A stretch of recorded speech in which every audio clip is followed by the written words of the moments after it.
to the Bomb Hole. Bomb Hole Podcast. Holler. It's going to be very hot. It's going to be very uncomfortable for everybody. Besides me. The Bomb Hole. We're gonna slide down them big hills, you know what I mean, on the big, nice burgundy snowboard. Okay, here we go again, back in the booth. We got an excellent squadron today. To my right, we got Mr. Stony Buds. How we doing, Buds? What up? I'm good. Glad to hear that. And to my left, we have a absolute champion, Mr. Russell Winfield. Yeah. What's happening, Russ? Where are you coming in from? I'm coming in from Seattle, Washington, you know. We just out here in Salt Lake City. We in the Salt Lick with the boys and the cold. I'll tell you what, Russell's been on my couch for, 3 days now? Yeah, same spot. We've been boarding, we've been hanging, and we've been watching a lot of sports documentaries. And we're kind of feeling pretty fired up right now. He might not go home, dog. Yeah, he's welcome. Might just become a permanent fixture on that couch. That'd be tight. If it wasn't so cold here. True. Maybe, but it's cold. Y'all are... I didn't bring a puff. Oh, I brought like a little puffy coat, but I need like the Antarctica one with the... Yeah. I need the Wu-Tang fur. Dude, up on the mountain, it's been cold. Yeah, I need that Wu-Tang fur. Yeah, I'm down. So it seems like you don't like cold, but your sports you're into, a lot of people might not know this. Back in the day, as a child, what was your preferred sport that you excelled at? It was the ice hockey. What position did you play? I played goaltender. Yeah. Major shout out to all those goalies out there stopping pucks. Lose any teeth? Nope. I was young. We had the full mask. Did the kids get because you're in New York, right? Oh, yeah. The Rangers are all about fighting. I mean, did you... I actually got to practice with the Rangers a few times. You did? Did they beat you up like no, they were classic cool. blood on the ice? No, they were nice. I was a little kid. Yeah, but still, they're the Rangers, man. I would expect to get punched. Well, it was more Philly that was the Broad Street bullies. The Broad Street Billy. I used to go Philly. to some Ranger games, man. And there'd be blood on the ice back in my youth. Yeah. And we had the Bruins, the Big Bad Bears, my personal. Hartford Whalers, I was kind of backing them. Yeah. They played in the Whale, actually. I played in that arena. Really? I used to... in New Haven. We used to have front row seats to those Whaler games back in my youth before my dad lost it all. I wonder if that building's still there, that rink. I think it is. There used to be a rail in front of it that people would hit. Really? Like Stevens and them. There's like an aluminum kink rail. Little fun fact, snowboard knowledge. But dude, let's get back to your skill set in the rink, because a lot of people don't know how incredibly good you were as a kid, and you were pretty much one of the best kids in the nation, right? Yeah. You want to kind of paint that picture for our listeners? Well, I played a lot of ice hockey, and I got pretty good to the point where the Canadian national team hit my parents up and invited me to go to this summer training camp. I don't know if y'all have seen Rocky IV, but Rocky goes somewhere in Siberia. Where he fights Dolph Lundgren. Yes, but before that, when he's just running around training. With logs. Yes, the big logs. Yeah. He's got the leather on, and he got the Joe Sexton beanie. Give me a tone. Give me a gunshot. Got him. And so that's kind of what it was. Now imagine being, I don't know, was I 12? Maybe a 12-year-old kid flying across the border by himself, into Toronto, get picked up, driving for like 2 hours. Now, mind you, I'm a city kid, and I'm black. And so I start getting into the country, and I start getting a little weird. I'm like, boy, here we go. Like, what's this going to be all about? And we get like 2.5 hours outside of Toronto. We pull down this driveway, and it's just like up and down, up and down. Then you see these outbuildings, and we pull up, and the first thing I see is they're mating horses. So they got like one horse tied up, and the other one they're trying to, put They got to guide it in. They guide the cock in. Yeah. They did that. They don't do it on their own. You got to. It was kind of like a big noodle, I mean, not to get off topic, but one time I might have been on mushrooms, and J2 might have made me touch a horse penis because he said it was the softest material in the world. And he made us all touch the horse penis, and it was, in fact, the softest material I've ever felt in my life. Phenomenal. So I don't think guiding that thing in is probably not a bad job. Wow. So all right, so let's go back. The horses are fucking. Sorry. The horses are fucking. The horses are mating, and so I go in and there's a dry ice room, a dry training room, and then like the house, and they have this golf course all around it. And I go into I hear the puck machine, and they're beating on the puck machine and like getting all rowdy. And I go in and I'm staring at this dude who must have been 19, and he was stopping everything at like 100 and something miles per hour. And I'm like, what the fuck? Who is this guy? And Dave Tatarn, who was the dude, the head dude. So this is Patrick. And it was Patrick Waugh the year before he came out. Wow. Yeah. For those of you guys who don't know, one of the most legendary goaltenders Prolific. of all time. I think Coach in his later years, correct? Did he? I don't know. I could be wrong about that. Might need to fact check that. How'd you stand up to the skills on that? How'd that make you feel? I mean, were you feeling like you were hyped. up? You were, Well, I got sponsored by Hockey Gear halfway through that session, so I think I did pretty good. They had like the dude from Vaughn come out and measure my body and my hands and all sorts of shit, and I had my own custom shit. dude, if you wore that stuff on handrails nowadays, you'd never get hurt. It could be a solid move. When's the last time you laced up some skates and grabbed a piece of lumber and shot a puck? Well, I've gone ice skating with my kids, but the last time was in Vail years and years ago, but I still got it. You still got it? Still had it. I played as a kid, and I'm terrified because in my head, I'm sick. In my head, I'm like Patrick Kane, but I have a feeling I'm going to get the skates and the lumber and just suck ass out there. The weirdest thing about it is getting on your toes. It's like something you don't think about as a kid, but now like that was the one thing that I had to like reset. Was I was always thinking I was going to tip over. Mm-hmm. Oh, really? Yeah. Okay, well, we spoke with Mikey Leblanc. He has a great guest question for us. Now, the guest question is presented by Solomon Snowboards. So let's get into guest question number 1 from Mikey. Hey, Russ, it's Mikey. I wanted to ask you about the thing that you and I always laugh about, which is the 95% rule. So just so your listeners know, 100% honesty is what you're going to get from Russell. And we always laugh because Russ and I have this 95% rule that we always joke about. And basically, Russell is so honest that people are ready for about 95%, some people less, but there's a 5% amount where he's going to give you the full-on truth, at least from his perspective, and most people aren't ready for that. So we always joke about like giving people the 95%. So I'd love to hear you talk more about that. Love you, homie. Bye. Love you too, Mike. Well, he must,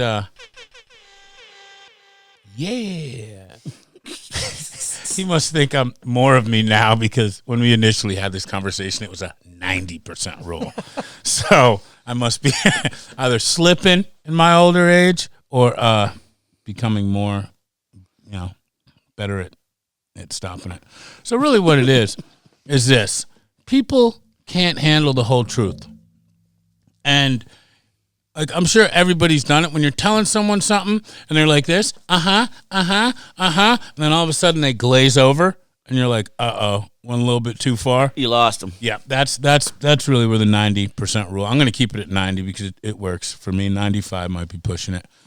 And that's really what it is. Just you kind of think about what you want to tell somebody and then cut off the last 10%. And it's a good safe way to live. Well, he would like joke that, well, you're giving them too much. You got to start giving them 90. He'd be like, Russ, you need to just pull back a little bit. Just 10%. Just pull back. Just whatever you're thinking, just take the last 10% and throw that in the garbage, and you'll be good, bud. Because it's that 10% that they don't need to hear or want to hear or can hear. You think that's the New Yorker in you? I would imagine it has something to do with it. Yeah, true, huh? New Yorkers just don't hold back, huh? As you migrate a little bit more west, they can't quite handle that authentic, You get brutal to Cali, truth. that 90 maybe should be like 60, man. Or the Midwest. Midwest people Midwest, are yeah. super nice. yeah, You betcha. yeah. Well, while we're on the subject of brutal honesty, kind of, Okay, I think we should maybe get into some hot takes. okay. First one, Michael Jordan of snowboarding. Terry Hawkinson. Second that emotion. And I'll tell you why, if you want to know why. I know you don't It's agree with me. emotion, not an emotion. That's what I said. Oh, it was a little I emotional. second that emotion. It was a little emotional. See, Michael Jordan came out and he was jumping out of the gym. You know, that was his skill set. He would play harder than you and he would jump out of the gym. As he got older, his springs got a little worn out. So he had to formulate what was next, the fadeaway jumper, you know? So he did that, and he evolved with his age and his game.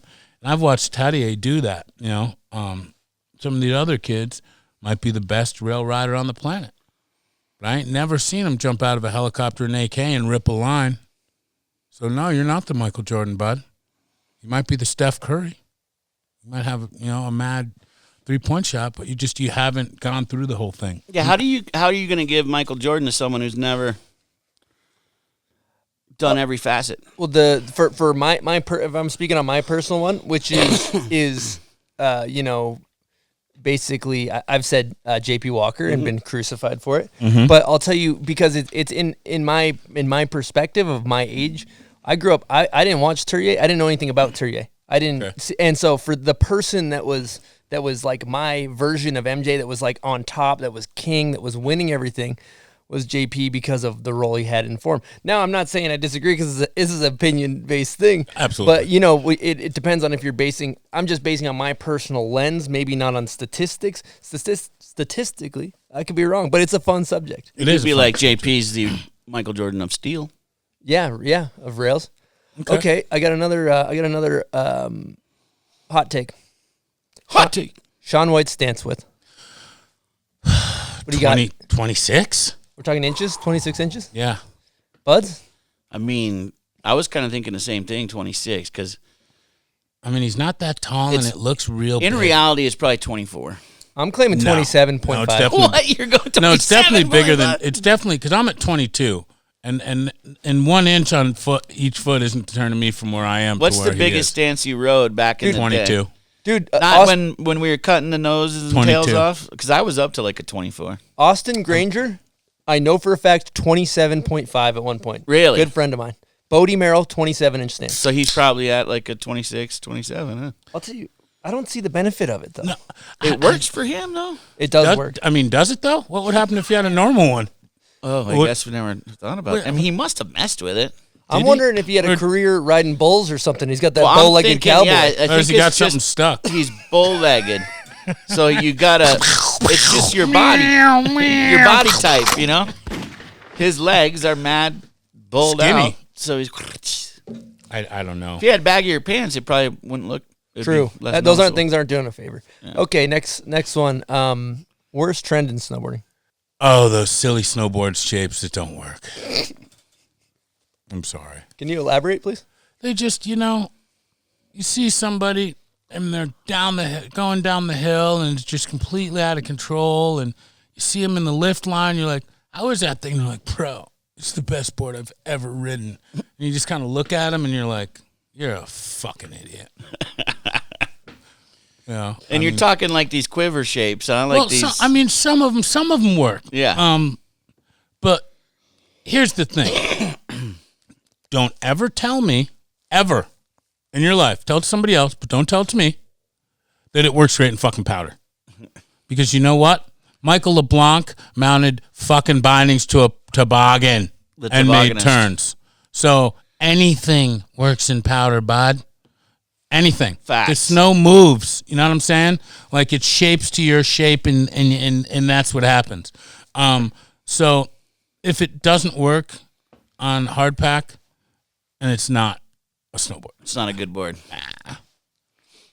Yeah. They're just trying to sell more boards, huh? Yeah, I'm not mad at them. Yeah. But I mean, it's not something that I'm.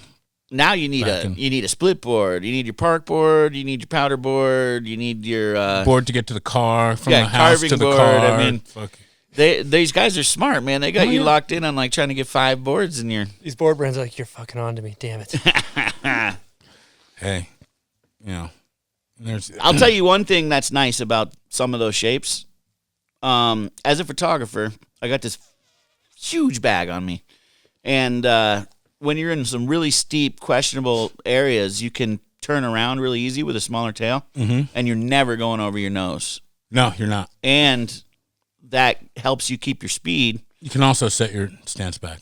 But these go even much further back. Yeah. And I'll tell you what, it helps out a lot because you never flip it over your nose. You can go as fast without worrying about it, and you can pivot, as Chris likes to say, much easier in the steeps. And that's kind of dope when you have a wicked small tail. They're photographer boards. Yeah, Or someone that maybe is not that good at snowboarding, it would help them be better in the powder, I would say. Yeah, it's definitely an intermediate thing. It's like rocker. Yeah, dude, rocker and that stuff's horrible.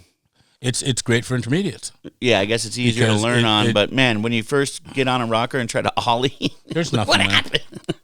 Yeah, not for me. When I took my 5-year hiatus from the sport years and years ago. You actually didn't ride for 5 years? 5 fucking years. Woo! Hated it.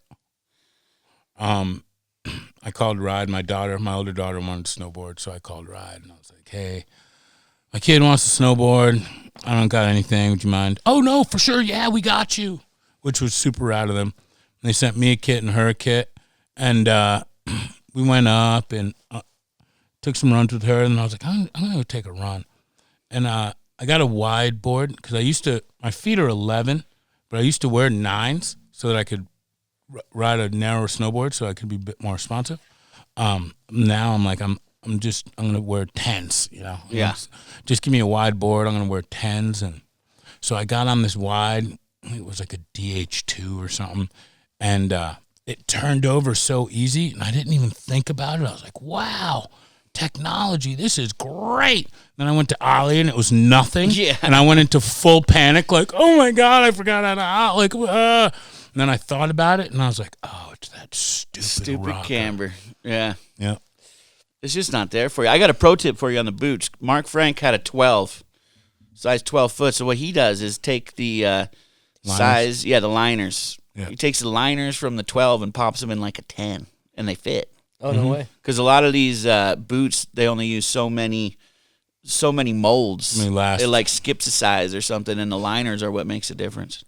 So you can stuff that size 12 in like a 10.5. Yeah. Smart. Pro tip. Well, I want to we got a lot to cover. You've done a lot of amazing shit, and I would like to educate. There's a lot of people that are my age that don't know exactly the role that your squad and you guys did for snowboarding. And kind of, I was explaining this to Joe, but Sexton, who's also here, but you came up, won a ton of contests, came in the scene hot, and then snowboarding, for those people who don't understand, was kind of like you had skiing, and you guys could probably comment on this better than I could, but you had, it seems like you had like your skiing, snowboarding hadn't found its identity yet. There wasn't like skate style. It was like snowboarding was kind of figuring out where it was at, right? Kind of infant stages. Mm-hmm. And you guys started, Dub outerwear, alphanumeric, these really iconic brands. Can you explain before, after, reasonings why you started those brands and all that type of stuff? Okay, well, I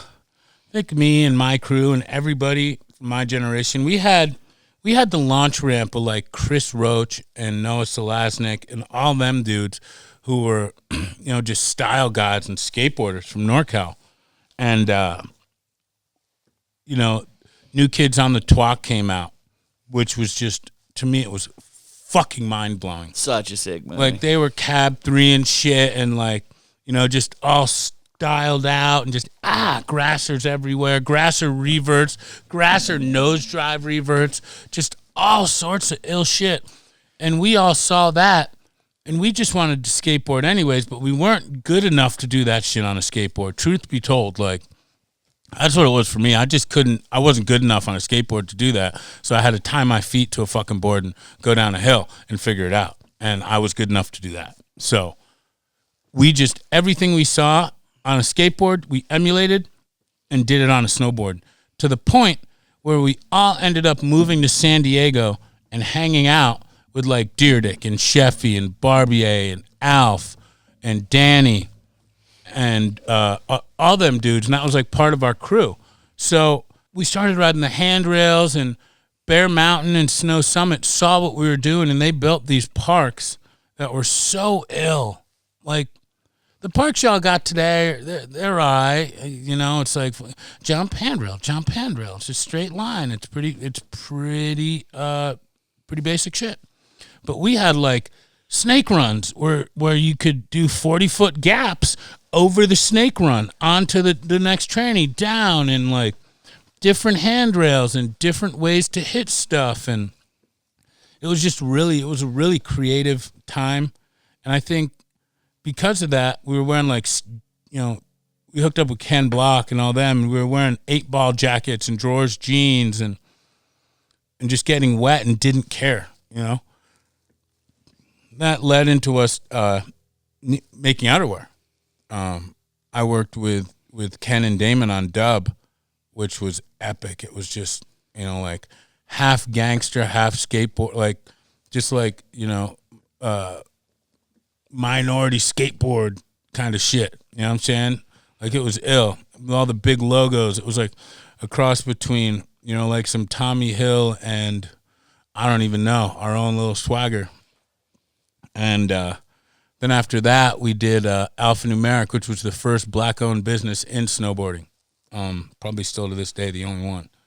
But our mark was, we were the first of the new school kids. It wasn't like the generation after us, the Forum group. It was us. And that's just the truth. They definitely saw what we did and copied it. You were the Forum before Forum's Forum? Forum was us after us. And you think they saw what you were doing? Absolutely. I know they did, because the guy who was filming us went and owned part of Forum.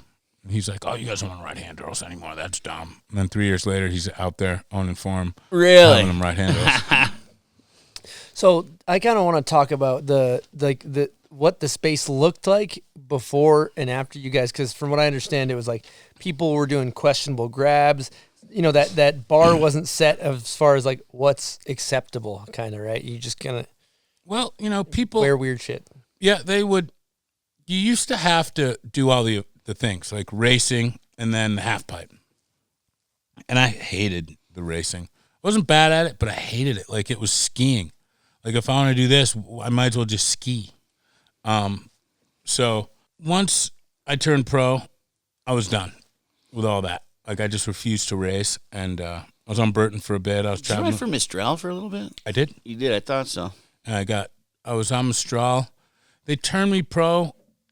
They made some sick race boards. Yeah, they made really nice. They made, actually, I mean, if you look at that board, besides the stupid nose and tail, it was real. It was real ahead of its time. It had the low profile nose and tail and all that. But what was super cool was when we got to start ride and kind of control our own destiny.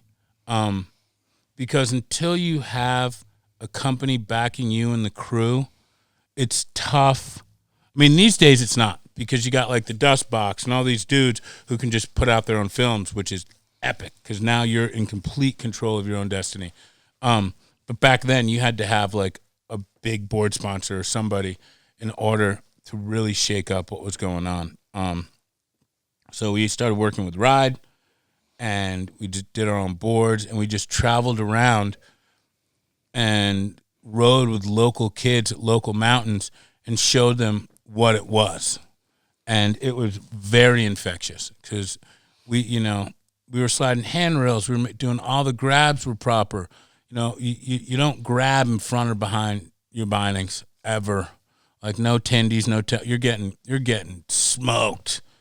If you gotta go. If you're gonna tendy, no, sorry, bud.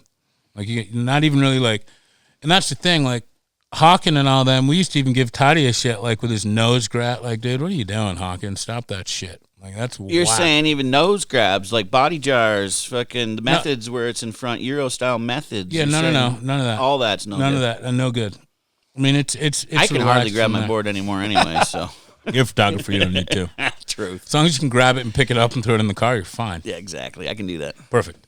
So we were a little bit rough on it, but I felt like we had to be in order to get our point across, That's important. So that sounds like you guys were cruising around, and it's kind of changing the face of the industry. Yeah, straight up. And it's kind of what you're describing is kids biting into the culture of snowboarding. Like, they're biting into, oh, wow, these guys just showed up on my mountain. They look cool. They're doing cool shit. They're busting their gears cool.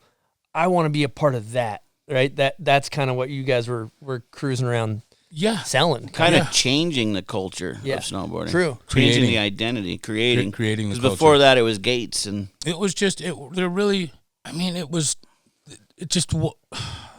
not going to say there wasn't a culture because there was. Yeah. But it just wasn't. Maybe it just wasn't marketed or marketable because I don't know. But what we did looked like a lot of fun, and we made people feel part. And I think that's a huge thing in order for success of any industries. You have to make people feel part of something, like honestly feel part of, not like, because it's one thing to watch a video, and you see something, but it's a whole nother thing to be standing next to somebody and talking to them and like, hey man, what are you going to do here? Like the kid's like, just try a board slide. Just get on it and just do it, bro. You got this. And the kid gets on it, and whether or not he does it, he's like, fuck, Chris Grandy's just, I was just, and then you see him at the bar, and you're like, fuck, it was sick today, bro. Let me get you a beer. It's done. That kid is fucking finished. cemented. He's walking into the shop and buying everything that you had on, and he's high-fiving, and now he's part of the crew. And he's going to tell his homie. And he's going to tell his homie. People are skipping over the word of mouth, like that experience. You can't put a price on. No. It's incredible. So around that time, you get the board with Ride. We got to talk about the graphic with Ride. What year was this, too? You guys all kind of started rolling Ride? 94, 95, I think, was my Fat Albert graphic. Sick. So we're at the Ride office, and we were working on graphics, and they were like, well, everybody had their, was thinking about it, and I was like, I'll be right back. So I went to Blockbuster, because there used to be Blockbuster videos, and I rented the Fat Albert video because I had them all on the cover. I went back to the art director, and I pointed at the Russell, the character Russell, and he was like this, like in it. And I was like, well, just cut this out and just put that on the base of the board. And they were like, that's it? And I was like, yeah, that's it. They're like, you sure? I was like, fucking put it on there and shut up. Like, what do you want for the top? I was like, just baby blue. That's it. They're like, that's it? I was like, and they show up. Oh, that nose kicks too high. That thing's not going to sell. I said, listen, it's my fucking board. If you don't think it's going to sell, that's fine. Then I won't make any money. Not that I did anyways, but that's a whole nother story. Ended up selling out, more than any other board in the line. It's one of the most sought after boards ever now. So, moral of the story is, shops don't know what's next. Shops know what's now. And in order to really be successful, you need to know what's next. So if you got an idea, trust your instincts and go with it. Do you got one of those boards? I got a couple. Nice, dude. How many units? I think 10 racks. 10,000 board sets? Wow, dude. That's I think so. Not what they don't sell that anymore. They sell in the hundreds now. Yeah, they man. sell like if you sell 1,000 boards, dude, you're a badass nowadays. 10K. I think so.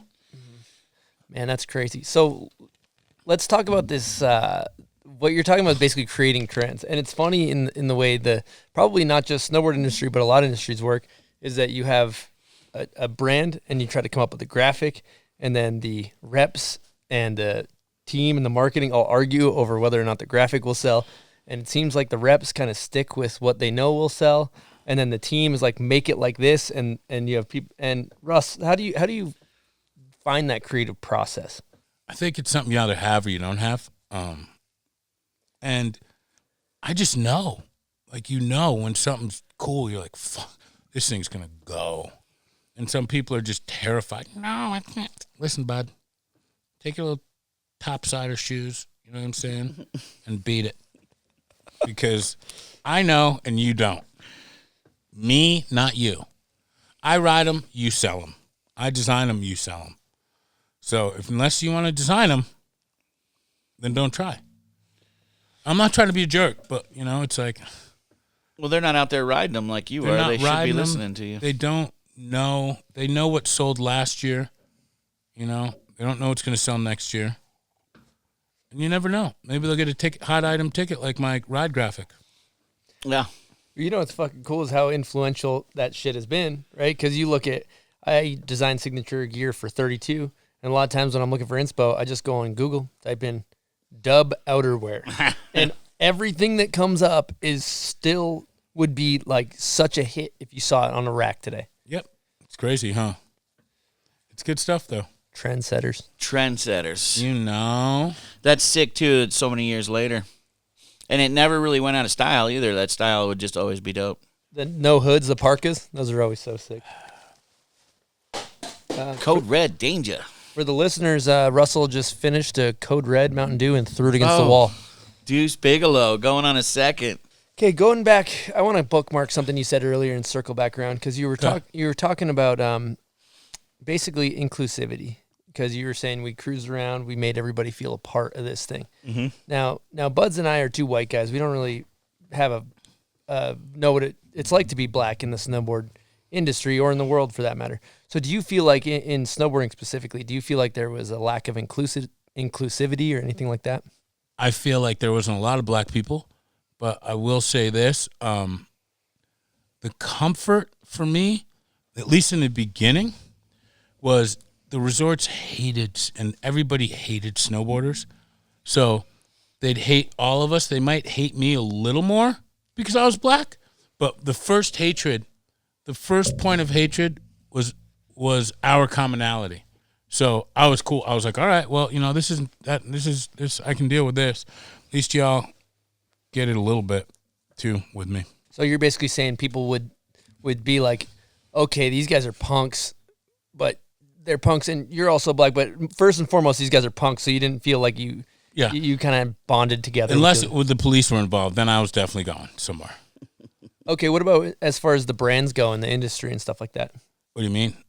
Like, do you feel like you had any missed opportunities, or did you experience any racism, or what's your experience in the industry and working with brands? Well, when the whole ride thing started, we got a fax from a brand that we had taken some riders from, or some riders decided to ride with us, and they definitely sent a fax from their office calling me a nigger and all sorts of crazy shit. What? Yeah, from their office.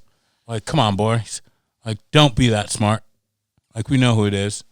And they were saying, they tried to cover it, but it came from their office. But you faxed it from your office. Yeah. There was that. But for the most part, I don't know.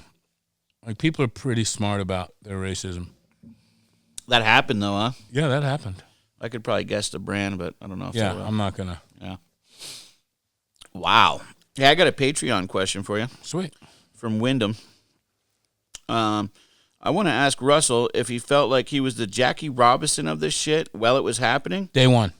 Or did he realize his inspirational role in hindsight? Well, that's a two-part question, bud. Yeah. And I got a two-part answer for you. I knew it. I've had that quote since the 90s.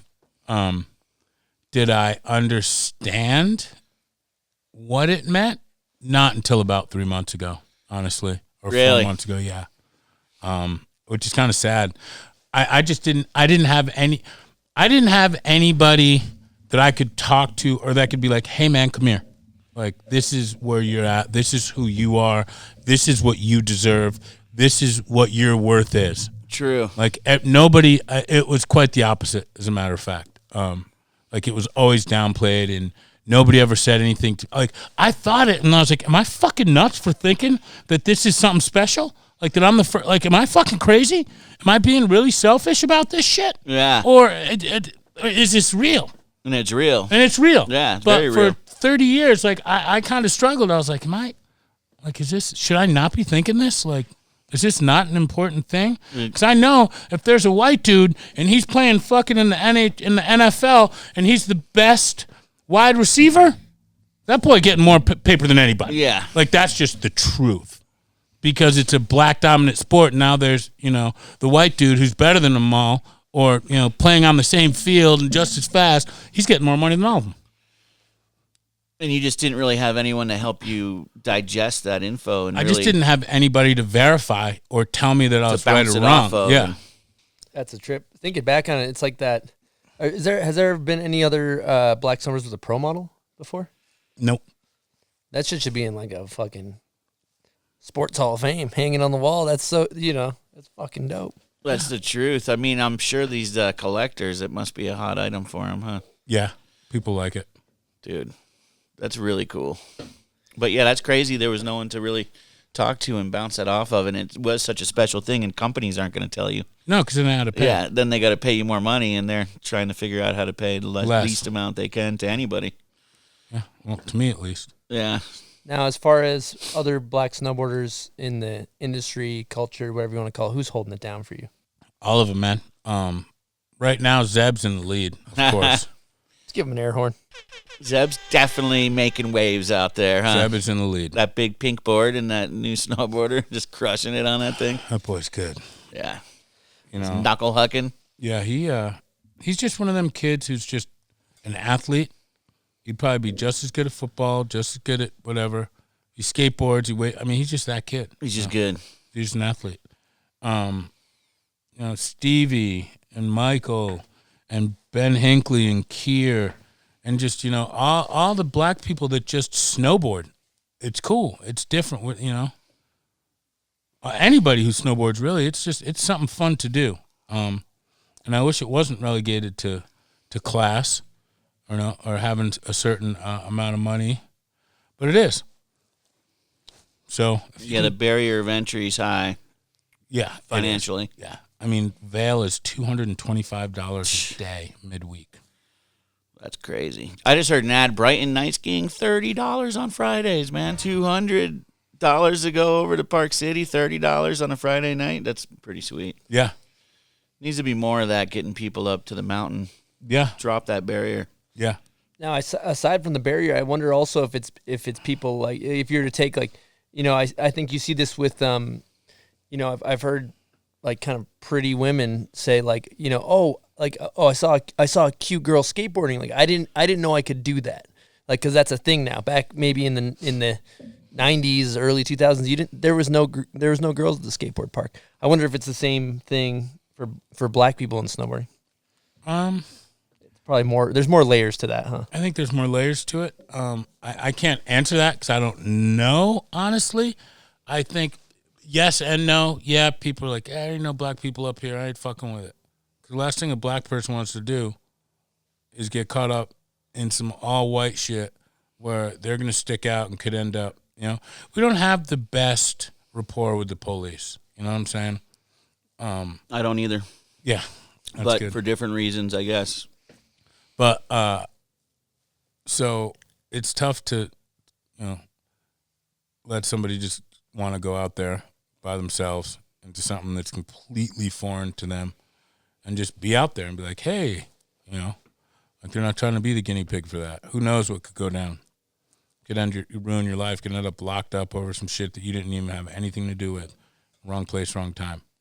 It's just easier to be in the hood amongst your own where you can at least kind of blend in. It's a great point. Yeah, that makes sense. That is a great point. We've been spending some time together on sir. this little Russell 3-day hang sesh, which has great. been phenomenal. And This might be a problem. we got a Shooken Up Code Red on the scene. Oh, we're good. Didn't explode. Woo. And one thing we talked about was a brand called Skechers. Yes. And they basically have this shoe. It's called the Shape Up shoe. It's one of the most horrific looking shoes I've ever seen in my life. It's pretty bad. It might, you know what though, I've been seeing some crazy hip fashion shit. It might actually come back in. But anyway, it's got like a round, you can't even walk. It's like a platform shoe with a round thing. It's awful. And I was kind of wondering what would be your salary you'd need to be sponsored by Skechers and you had to exclusively wear Skechers Shape Ups. 10 mil for 5 years. So 50.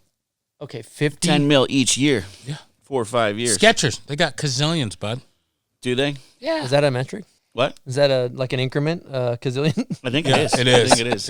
It's just above billions. Isn't it gazillion or something? And then gazillions? Gazillion. Well, let's think about it. You can't skate. You can't do anything. You can't pick up chicks. Yeah, if Yeah, you go on a 'cause date, they're like- if you go on a date and a girl looks at your shoes, it's over. That's done. Maybe not. They could think it's some new shit. I don't know, but have you seen these things? Russ can pull some shit off, man. Look at him. Yeah, but I don't That's think I style. can pull that off. No, plus they're like, aren't Yeah, they they're- just weird on the front? No, too? they're like rocker. Yeah, they're It's like rockers. Rocker camber. Yeah, and it's a rocker. It's a rocker to build up running your shoe. calves or something. I don't know. It's for old people. I'm gonna go out on a limb and say that rocker snowboards are the Skechers shape up of snowboarding. Facts. Whoa. Big facts. Sorry to all you out there who think rockers the shit. Yeah. Let's talk about that for a little Some bit. kids might be rethinking their camber choice after that statement. I remember there's a podcaster whose name will remain unnamed a few years back who kind of got into it with me a little bit over the rocker. And he said rockers saved snowboarding. What? Yeah. And I was like, I mean, this guy has no validity in my mind at all. But I was like, how can you say that? Well, because this and that and never summer. And I was like, listen, bud. Rocker is for intermediate snowboarders. And that's what it's for. You don't have to flex the board out. All you got to do is turn it over and you're turning. Yeah. That's what it's great for. Or even beginner, too, you know? Any of Beginner, them. intermediate, and then it ends. Yeah. I have a definite gripe I'd like to get into. Gripe it When up. you see somebody on the rocker boards, and if you watch them do a press, and they basically, their body is in 50-50 position. Yeah. They're just picking up their foot. That's all you got to do. And the thing's flopping around. Yeah, It looks flopping fucking around, horrible. yeah. Whereas when you're on like a stiffer board and you do a press, you are laid into that bitch. Yeah. And it looks good. It does look nice. I know you have a gripe with a certain trend in rail snowboarding. I do. Which one are we talking about? There's a couple of them. Has to do with how you would get on and off. Oh, yeah. Hold on. Let's load up one of these. Okay, here we go. Why can't you guys ollie to your handles? Oh, that's right, because you're on a fucking rocker snowboard. It all comes back around. Full circle. So, inversely, you can almost say rockers ruining snowboarding. Yeah. You know, it's not doing good for advanced snowboarding, no. Well, the problem is that you can't fucking land anything on that. No. If you're actually going big, I know. you're on a rock, Unless you're, you're just gonna Travis. loop out. Yeah. Unless you're Travis. Oh, does T. Ricky ride one of those hogs? Does he? That's what I've been told. Like, he actually rides. That guy's a freak. Throw Yeah. him out. He's a specimen. Yeah. He doesn't Yeah. count. It doesn't matter. Are you sure? I'm pretty sure. I thought maybe he had some of that like magnet traction stuff. That's your edge, though. That's just like how you hold That's an the edge. side of the But snowboard. He rocks. I heard. We'll have to I don't figure know that which out. one. Lib's got like C75. They got like 59 Oh, different true, huh? camber profiles. So who knows which one? Who knows what's up? But I mean, Trav, he's just a monster. So Specimen, huh? he can ride whatever the fuck. I've he been wants. on trips, man, where we're shooting, and some kid's just struggling to land, and then it turns out he's got a reverse camber board, and it's a big feature. Of course, you can't land. That's why Looping out. My board's stiff. Yeah. Yeah. But not that maybe isn't good for a beginner rider, a stiffer board, right? No, but they don't buy that board. They buy a rocker board like they should. Graduate. It's like golfing. When you get good at golf, you don't have one of them big waffle flipper golf irons. You know, you got a smaller, more compact head. I wonder, though, if you learn on a reverse camber, is it going to be weird that day you switch to real camber, you know? Oh, it was for my daughter. It was. Yep. She scorped a few times. Yeah. She figured it out. Got to get it figured out. Okay. Because I'd maybe just start the beginner on a camber like we all did, you know? Yeah. I mean, but these days it was convex too. Yeah. So she had a little trouble, I bet. but she figured it out. Okay. I think it might be time for a little bit of a segment of the show. You know what that is, Buds? Name that video part. Here we go. Oh boy.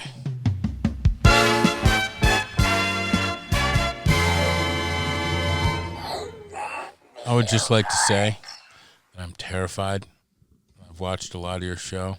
I've never gotten one right. I'm I mean, if there's gambling in Vegas, definitely don't bet on me on this because I'm yeah.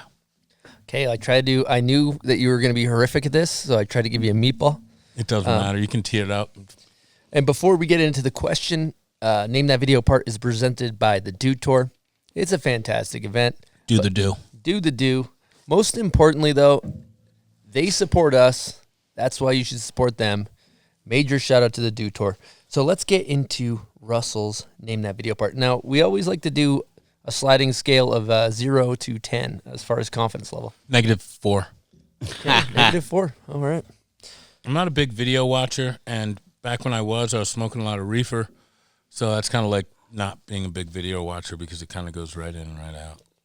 It's almost like in Vegas. It's like your confidence level is like the Vegas spread. Like it's like if you were to bet on you getting it right, you'd win a lot. You know? Yeah, but it's like if you bet on the McGregor Mayweather boxing match. If you bet on McGregor, yeah, you're gonna win big. Yeah, which I didn't.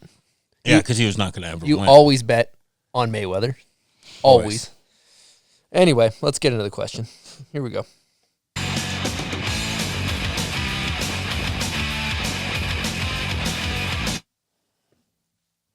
It's definitely old.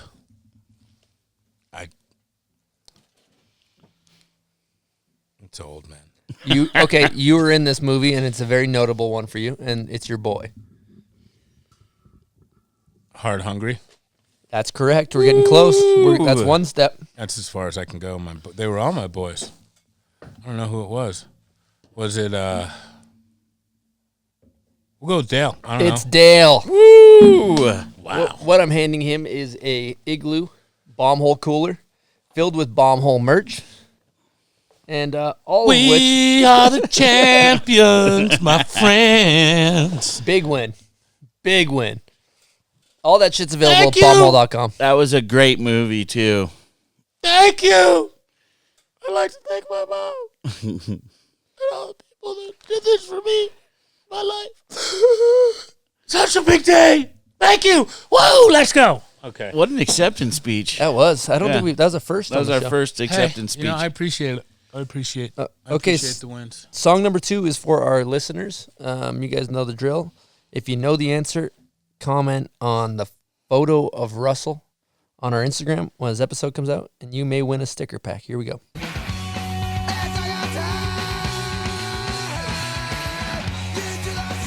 Snowboard rock, huh? That is some snowboard Heavy rock. bass line going on there.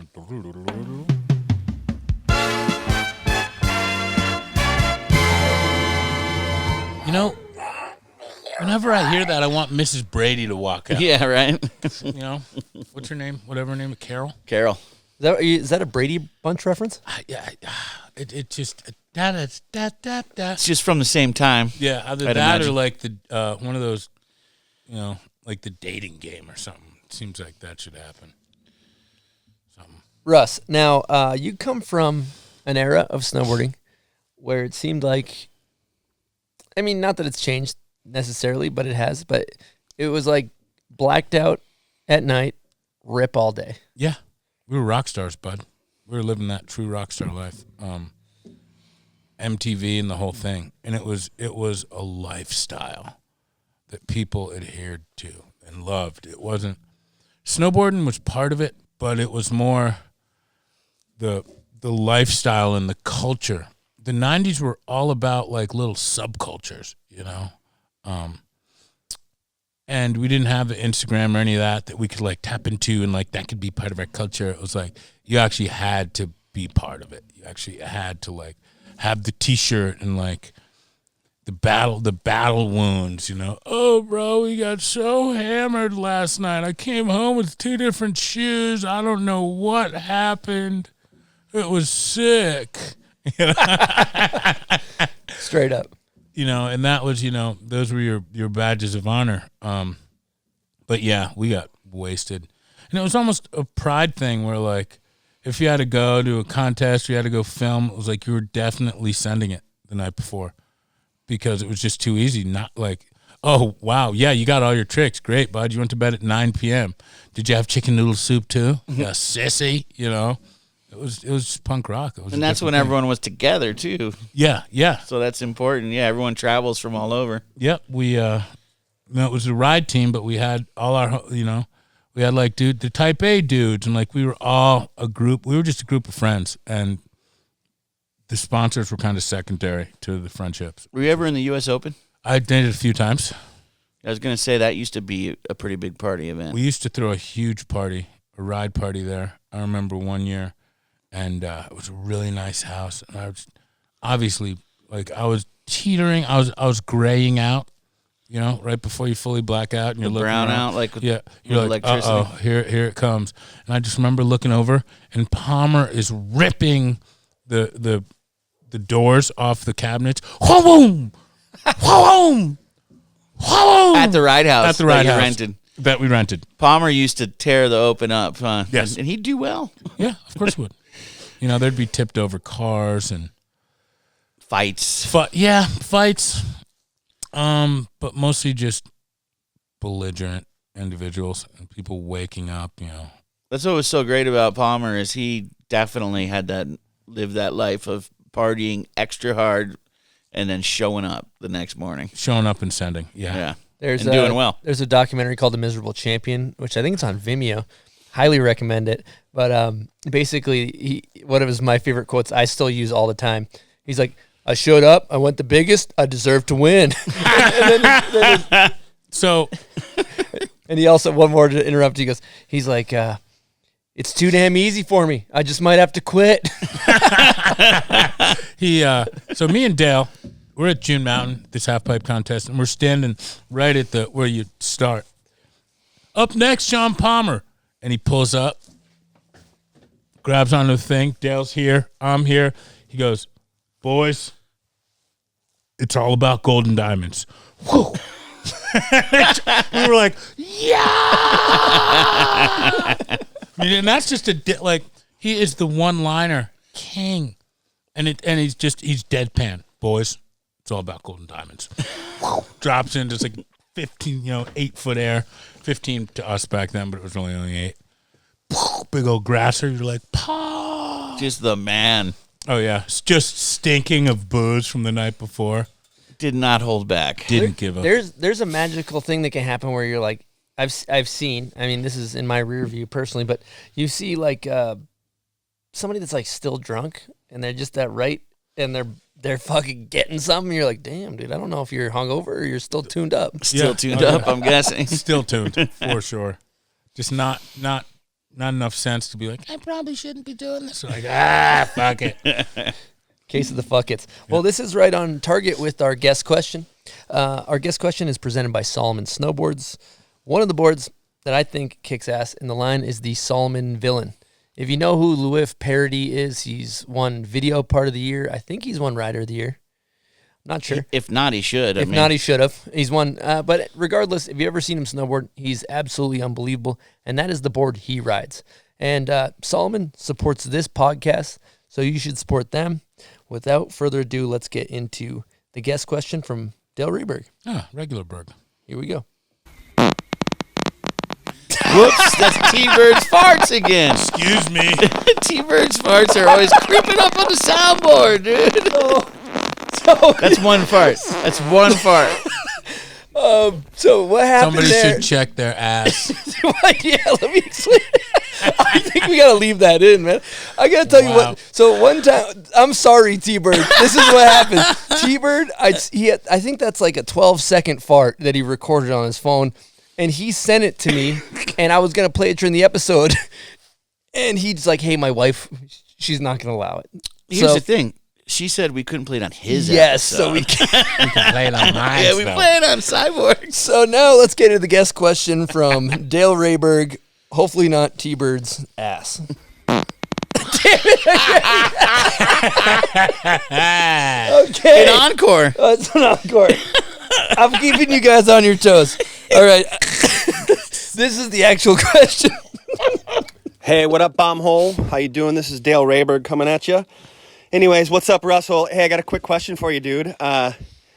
Maybe it's a statement, but I want to spark your brain here. Tell us a little bit about one of our trips to France where we got dropped off and everything was closed, and then we ended up meeting Ingmar Bachmann during that trip and a bunch of the Swedes, and some stuff happened. It might have started at the Playboy Club or something, if I remember correctly. Why don't you tell us about that? I'd love to hear it. Later, homies. Later, Ray. Peace. All right. Well, so we used to go to Europe every fall for this thing at La des Alpes? Yep. La des Alpes. And they have a bar there called the Cowboy Bar.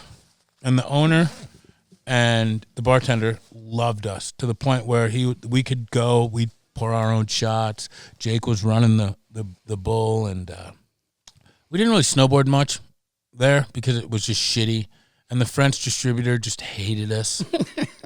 I mean, and he, I can't really blame him. We were just going so hard. One night, Dale and I decided to put $200 on the table each to whoever didn't get naked in public that night. So Whoever didn't? Didn't.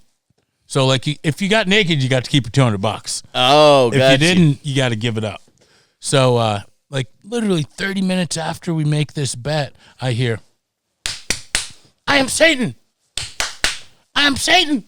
And I turn around, we're at the Cowboy Bar, and Rehberg is on this little table, spanking his butt, looking between his legs, spanking his butt, and there's like this old French couple like drinking wine. And I was like, fuck. Damn it, how am I going to top that?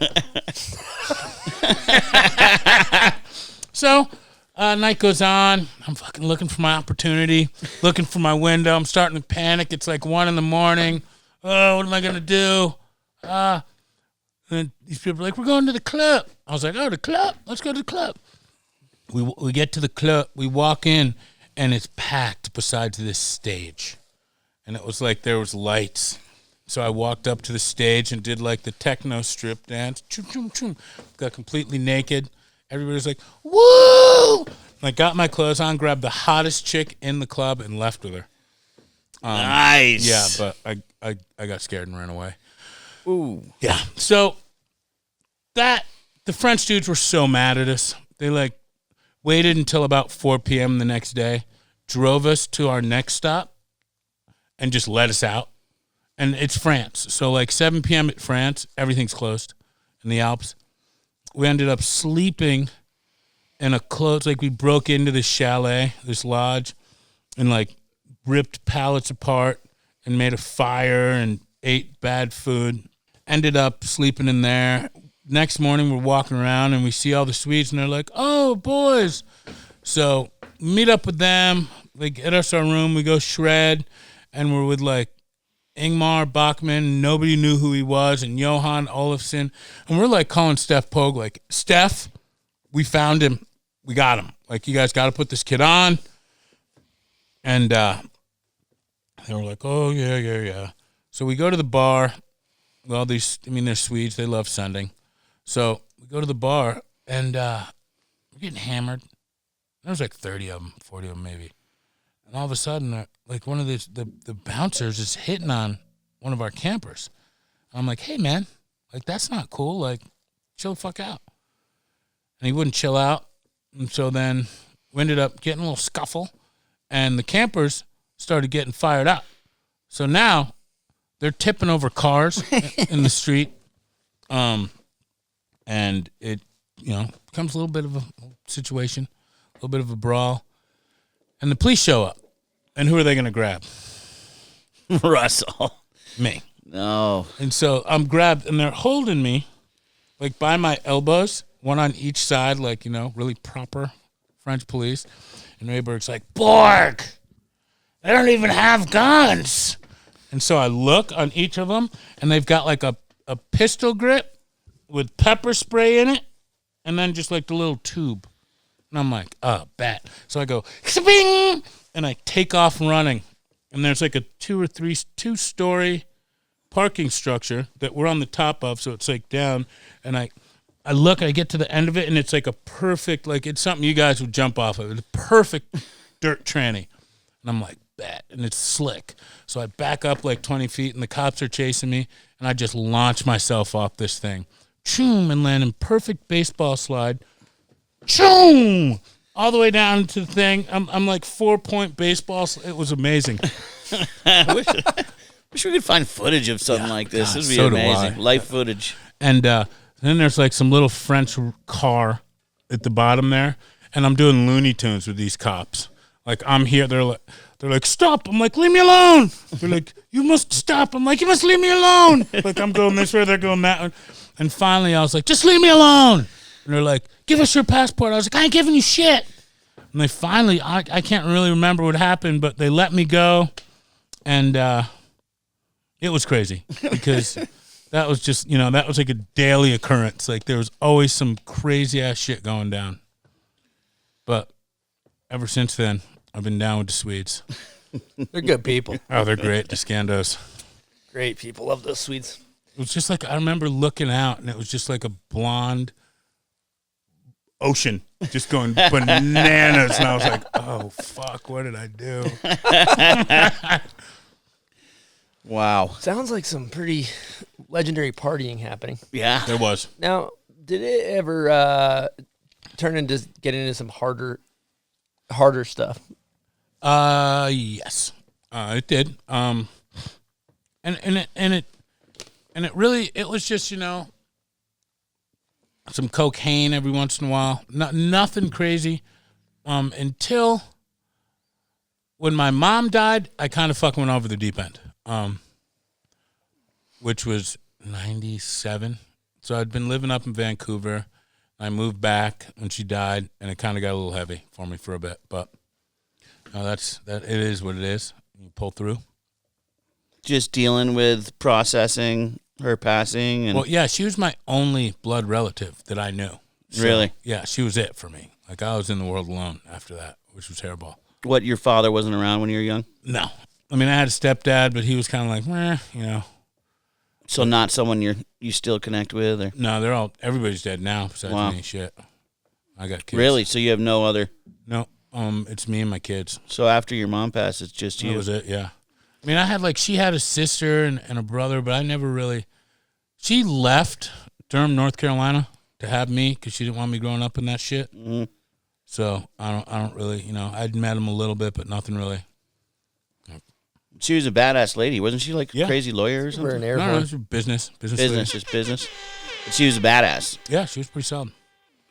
Man, yeah, that's tough, man. Especially, I couldn't imagine I'd trying to all of a sudden identify with you don't have that person Yeah, to there's connect nobody in to your call. life. There's nobody. No. Do you feel like the snowboard community, not to be like corny or whatever, does that feel like a little bit of a family? Not really. For real, huh? Not really. Nobody. I have some friends, but Doesn't have to do with this. It doesn't have to do with it. I've met them through snowboarding, but I don't think that no. I had a rough go with sponsors for a while there, bud. So, at that time, no. I didn't feel like Was it because you were partying too hard for them, or maybe. you haven't looked back and tried to digest it all, process it? No, I think everybody was real young and real greedy. And Yeah. I just think that I don't know. I try not to think about it because it's in the past. Mm-hmm. But And this is something we were talking about driving around, and just to kind of, it's pivot on this subject a little bit, but we were talking about kind of some heavier stuff and how a lot of people are really upset about a lot of things. And basically, like, how can you have an impact on the world, right? How can you have a positive impact on the world? There's a lot of fucked up things going on in a lot of places all over the world. Yep. Be it racial, be it political, be it domestic violence, be it there's too much shit to list, right? We could talk about it all day. So sometimes it's overwhelming as far as like, we were talking about how do you make an impact, right? And you had a great piece of advice. be a good person. That's it. Be a good person and just worry about yourself and worry about being a good person. Don't point the finger, oh, they need to do that. Because every time you point the finger away from you, you're not worrying about what you're doing. You're worrying about what somebody else is doing. And if everybody just kind of worries about being a good person, and then if you're a good person, you're a good person, and I'm a good person, and they're a good person, and they're a good person, then you know what? You're surrounded by all good people. And the shit isn't going to get weird because you're good people. And if it does get weird, you can talk it out. You know why? Because you're good people. Let's give that an air That's horn. powerful, man. It's always those shitty, greedy, think about themselves type of people that just mess everything up.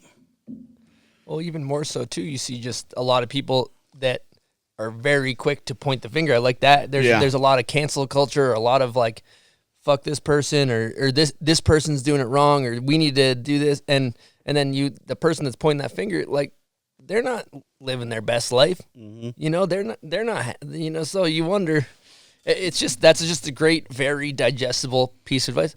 You know, you might not be able to change the guy that's, you know, beating his significant other across the street or something, but you can be a good person or whatever. That's maybe not a great analogy, but it's a good analogy. Yeah. I like that. It's harder than it seems, but it's something that we each can digest, you know, wholeheartedly. So that's where I'm at with it. And I struggle to do it every day. I'm not going to say I wake up and I'm like, you know, the best person on the planet, because I'm absolutely not. But I try to recognize when I'm fucking up and make amends or rectify what's going down and move forward. Try not to, you know, think about shit that happened 20 years ago and get all pissed off at it. It's fucking 20 years ago. It's not going to change. It happened, and I need to move forward. Try not to think about shit that happened 5 days ago that's all fucked up. I'll tell you, Live in the present, right? Dude, this guy, he's been staying at the house. He's been sleeping in the camper, and you know, my heat broke in the house. Not the best environment. Yeah, he's just happy as a clam. He's just always hyped. What are we doing? Down. Let's go. It's like, yeah, it's easy. You radiate the good energy. I love that, dude. That's what we try to do. You know, you got to lead, especially being an older person in this industry. I finally realized that it's on me now.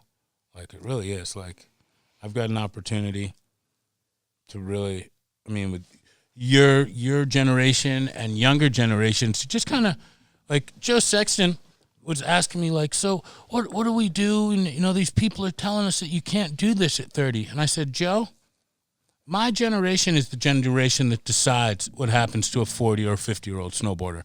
Not some kook who's in an office who never made it. I'm the one who fucking decides, me and my peers. If we think that we should still be snowboarding, then we're going to still be snowboarding, okay? Because this kook over here in the office, who wasn't even good enough to be an amateur, who's now running a brand, is saying you can't, fuck him. He doesn't know. He's not a good person. He's about some other bullshit. He isn't about the lifestyle. I remember 10 years ago, I was telling these companies, hey, man, you guys are blowing it. You guys are going after, 14-year-old kids who are fly-by-night when you've got people who are 38 and 40 years old who have loved snowboarding their whole life and are now making 250 racks a year and can buy whatever the fuck they want. But yet you want to make some silly graphic for some 14-year-old kid. No, I don't know. And now they're all doing it.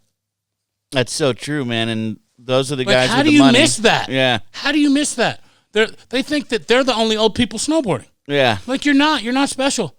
Like, everybody that snowboarded at 16 that loved it is still going to fucking do it at 50. Mm-hmm. They're going to do it as long as they can. You know? When you first made love to a woman, did you get to a certain age and were like, yeah, I'm 40. I'm done. I don't like that feeling anymore. I'm cool. It's a great analogy. Great analogy. And you're smarter than these 14-year-old kids they're spending money on. You actually will go and talk to these other snowboarders, and like you did before, and you know how to say all the great things to them too, and get them stoked. And I talk to them on the Instagram all the time. Yeah, all these people be an ambassador of the sport and ambassador of the Stizoke, and and just get more people out there. That's great. Yeah. People love this shit. Mm-hmm. Dude, there's a lot to this conversation that I'm loving right here, and it's not that people are drawn to, like that guy did a very difficult trick. He did a 1440 on the jump. No, it's like you're just like, that has a little resonation. Wow, that was sick. Yeah, but then a lot of times, certain people that are good and bad, they're boring. Sometimes they don't. But it's the guy that does the trick that you're like, I want to hang out with that guy. Yeah. Right? Don't you think that has that's what I was drawn to as a kid, right? It was, for me, it was the style. Yeah. It was the swag. Like, that's just me my whole life. I've always been about style and swagger. Like, that's it. To me, that's it. That's the signature. That's the calling card. That's it. Like, great. You did 17 fucking 360s, and then you landed. Yeah. you did a backside 180, 120 feet, didn't move one arm, and laid it down like you never left, yeah, that's the one that wins to me. I'm in on that. Every day. And, like, landed looking uphill like you never left. Ching, ching. That's the win. That's the steez. That's that mustard, bro. You want that spicy Dijon. You know what I'm saying? Well, let's talk about that expired Dijon because, you know, we were talking about a trick earlier. Expired Dijon. The triple? Yeah. Let's talk about that. Okay, judges, listen up. This is Russell Winfield with a public service announcement. Contests. When you turn 90 degrees and you do 3 backflips and then you turn another 90 degrees and land going in reverse, that is not a triple. What do they call them? Triple cork. Cork. That is a 90, triple backflip 90. You're not spinning 1440 or whatever. You're actually only spinning 180 degrees. Don't believe the hype. Don't get fooled. Yeah, they call it 1440, right? Yeah, but the board has not gone more than 180 degrees. Yeah. Just because you flipped it, like, the board's got to go this way. Or, you know what I'm saying? Yeah. It's just not, the board's still in the same, That's you a know, triple your shoulders haven't gone. Yeah. So I got a problem with that. Okay, I'm going to play devil's advocate here. Let's hear it. Before I do that, I just want to say I'm with you on the style. It's like the Mark Frank Montoya is the guy. That's who you want the style gods. Obviously, that's a given. But I do have to say there's something to be said for showmanship. Like when you watch somebody, I might not be like, this guy is dope, but I'm like, he is going to get buck and he is going to chuck ass on this jump, and I'm going to watch it and I'm going to enjoy it. Yeah. But it might not be my favorite. But I do say I appreciate the showmanship of those people that risk life and limb. As do I. But are they really risking life and limb now? Because they're doing it into an airbag for 3-4 weeks before they even, most of them. What's tough for me is when you see like 7 dudes all do it and it looks identical. Yeah, because there's no style. Yeah, you're just like, I'd rather watch the girls. They're progressing. They're doing cool stuff. Mm-hmm. I don't know. It's a real treat to watch is slope style practice. When you watch these guys, the way they come through and you watch them do a back 5, because a lot of these guys, I'm like the 1440, they got to do it to win. But you watch Mark McMorris, you ever seen him do a switchback 5? It's sick. You're just like, holy shit, that was Yeah, fucked up. Just greasy, huh? Yeah, dude. They just have to do these other tricks. Huh? They don't. It's not even their choice. Nope. Yeah. If they want to win, they got to do it. But let's just give them a little gunshot for fun. For the cheddar bisque. Biscuits. Yeah, scoots. You want the biscuits, you got to do the triple Lindy 90, huh? Yep, the triple land. That kind of reminds me of a double backflip I did. And I got one of the worst photos I've ever gotten in the history of snowboarding. Is that the one where you look like you were leaning over? Yeah, basically, it was, I'm sorry, Shaun Sullivan, I'm throwing you under the bus right here, but we did, I hit a jump, did a double flip, and he didn't shoot a sequence. It was just one still photo, and it was me straight up in the air doing an indie with no poke, mid. Elephant dick is what I call those. What's that, elephant dick? Elephant dick is just an indie with no poke? Just anything where you're just like freaking.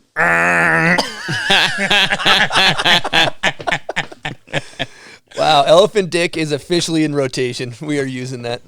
Perfect. It's better than horsecock. Yeah, the horsecock, backside horsecock, front 7, Softest elephant dick. material in the world. Love to get a horsecock neck gaiter or something, God. See you buds out here touching all these horses' dicks out in the field. What was up? R.I.P. to J2 to get you to do that one. Oh, man. Rest in peace, brother. Rest in peace, too. What was up with the tweaking back in the day, man? How come we can't get that back out? Because y'all are wearing ski boots. What's up, man? Somebody needs to come up with, I don't know, if we could get that style back. Well, the boots. It's all in the Kids, boots, yeah, huh? boots kids are wearing these days are real stiff. Real stiff. I don't even tie mine. You don't? Mm-mm. Try to keep them loose? Yeah, I need a little bit of motion in the ocean. I like to snowboard with my feet and my ankles, not my shins, Yeah. my calves. True. It's definitely back in the day that was real sick though. How you got? I mean, we have a print, right? Oh, we do. Yeah, we got a print of Russell doing a stalefish shot by Graves. Legendary photo. So good. It's pretty dope. Available bombhole.com. And it's got some tweaking in it. There's So good. hella tweaking in it, bro. Hella tweaking. I seen Steve. Would you run your bindings super loose? No, Just soft boots. just soft boots, bud.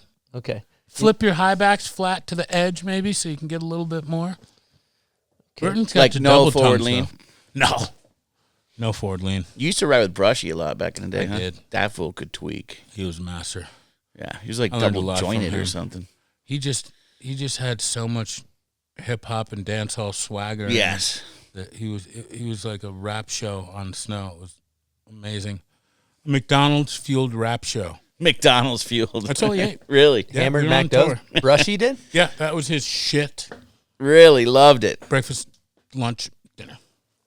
Sounds a lot like Magoon. I was watching Hard, Hungry, and the Homeless. A lot of people were rocking that Brushy fish graphic. That was Straight classic. I might have been the second person in the world to ever ride that board. And Really? Let me tell you. It was one hell of a fucking snowboard. There's monumental boards, like, and people aren't going to know this, but the K2 Dan Donnelly board was next level. Really? It was, like, so far beyond. I mean, they had that K2 ski money, and Dan Donnelly was right there with Craig at Mount Baker, so they knew what they wanted to ride, and that board was good. Craig's board, Brush's board was real good. I mean, as far as, like, technology goes, I think those three boards, like, in a span of 4 years, like, snowboard technology just went through the roof, and it was good. Now, there still were shitty boards. Like, our boards were not technologically advanced when they came out. They just looked better and were shaped better. But as far as, like, technology, yeah, they weren't there. I was talking to Mikey Leblanc before we recorded, and he was saying that you're a big-time gearhead. Like, you tweaked a lot of the hard goods for ride to get them right back in the day. Oh, yeah. I love that shit. Like, with everything, with cars, I like knowing what makes what work. I think in my era, you kind of had to, because, like, they would just hand you something and be like, here you go. And you were like, no, it needs to be like this. So we dealt with the side cuts, and the one thing that I didn't really get into until maybe like 6-7 years ago was cores and layups and stuff like that. I just didn't ever have any means. But now it's crazy just how you can make a snowboard do different things, and the different ways to make snowboards do things. It's pretty cool. I like, just like, if you have a snowboard that's got a lot of side cut on it, when you go into a jump at high speeds, if you get too much on your edge, you're going to end up rocket shipping yourself over here. So what we would do is pull the nose and tails widths in a little bit, and push out the waist width so that you could run on that edge and it wouldn't, and we'd use single radius, because when you use the quadratics and all that, like, you'll get in that one spot and you'll choom or choom over there, and it's just sketchy. You'll end up like 40 yards off, and who knows where that 40 yards is going.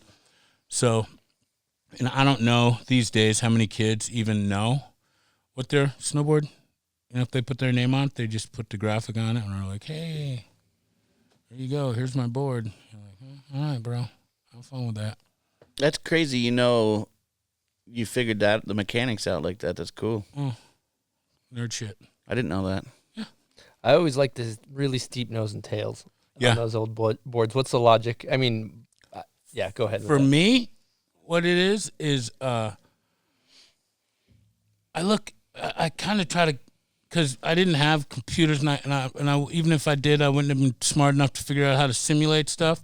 So I'd look at, like, boats. I grew up on the Long Island Sound, right? And so the bow of a boat is like that. It's steep. So what it does is it pushes the water till you get up to speed, and then it goes pop, ping, and then you're planing, right? So with me, what I did was I made a smaller snowboard with big nose and tail with a pretty decent sized kick on it, so that it on the snow and then pop, choom. Now I'm above the snow. Whereas like, and I just feel like, and then it's harder to purl again because you have such a high nose that you're not, if you got like one of these noses like this, if you get a little bit squirrely or a little bit forward, you're purling and then you're going over the bars.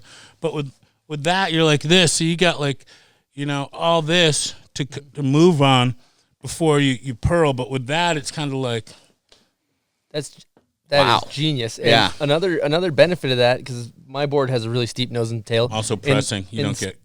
Yeah, well, not that too. Doing a nollie or whatever if you're going to do that, and then B, your effective edge is longer. So, for example, if you have a 155 with a steep nose and tail, like you have essentially the effective edge of something like a 158 because you have more. You're saying more surface on the snow, so it feels like it rides like a big board, but you're smaller board, so you're not going to ping on a 270 on the rail as easy because you don't have this excess nose and tail flopping around. It's just efficient. Mm-hmm. That is genius. The boat thing, though. The boat thing's amazing. I've never heard that. I don't know. It's the way my brain works, I guess. You are a gear nerd, huh? Fully. You just got a new contract. I did. Woo! I'm back. Russell's back, baby. I'm back with the Ride snowboards. It's good to be home. Congrats. And it is home for me. I started this shit.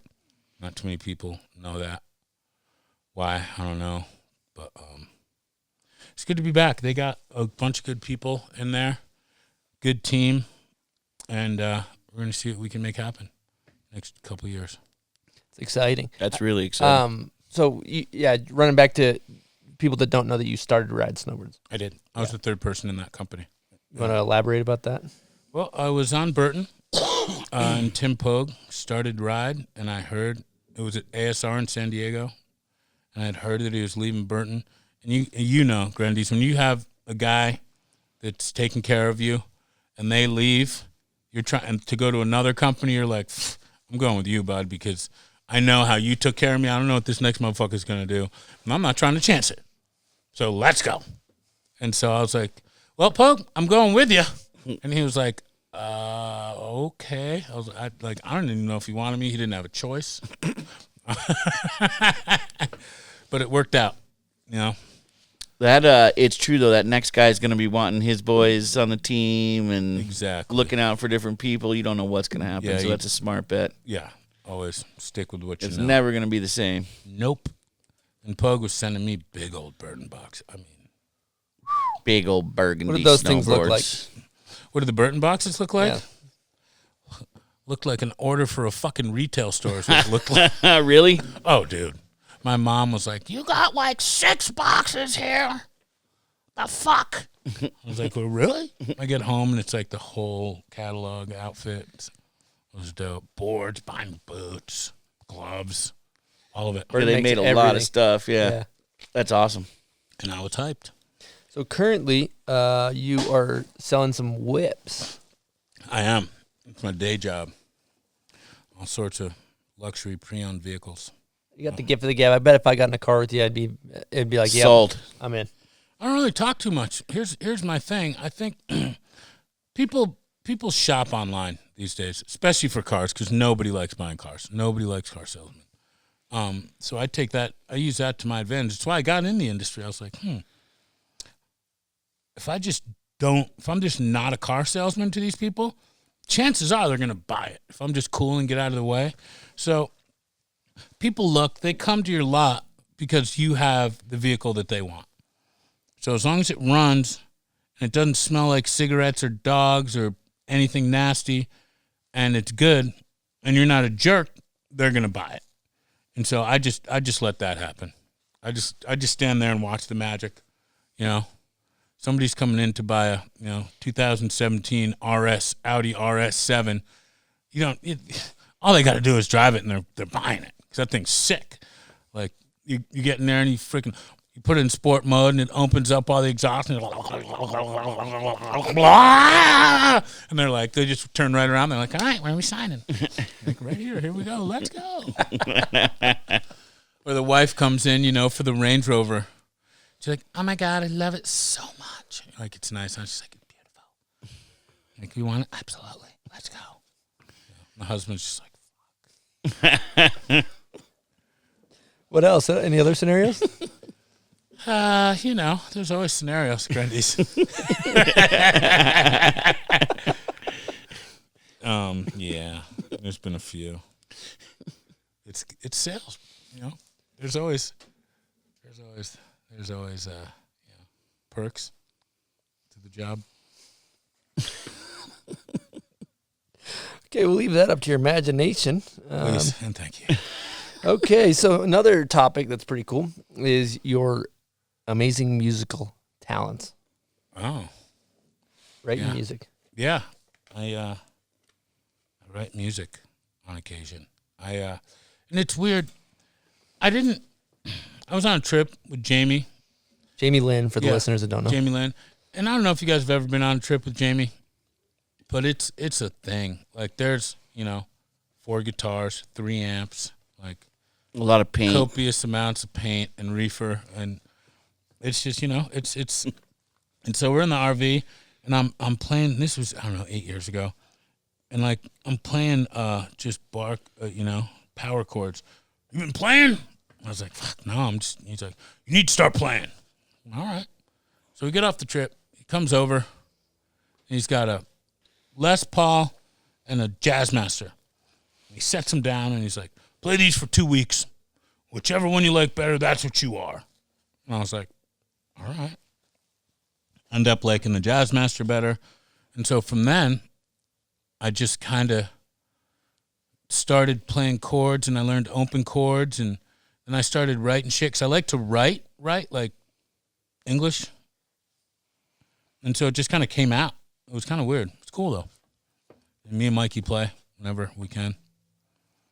Maybe play a little something for you guys later. Dude, that's pretty sick. Jamie is one of the most interesting humans on the planet. Oh, yeah. Yeah, he is. He slept out. They did like 100 and something days outside last year. Really? Yeah. Epic, huh? He's that dude. He is that dude. He just is. He's amazing. Misty. And that's like the culture of snowboarding. Like, if it were up to certain people, he wouldn't still be getting paid. True. And, it's like, how do you not? Like, yeah, how do you not keep that guy around? He's the most influential. Like, that's just, I don't know, man. Snowboarding gets mad because it's going down, but yet everything that's made it so popular, they're real quick to get rid of. Real quick like, to are you guys cancel that it. fucking stupid? Like, really, are you that fucking stupid? This is an honest question. God. Yeah, facts, man. I couldn't Facts. imagine if Jamie was not still around. I'd suck. It's just like, I don't know, man.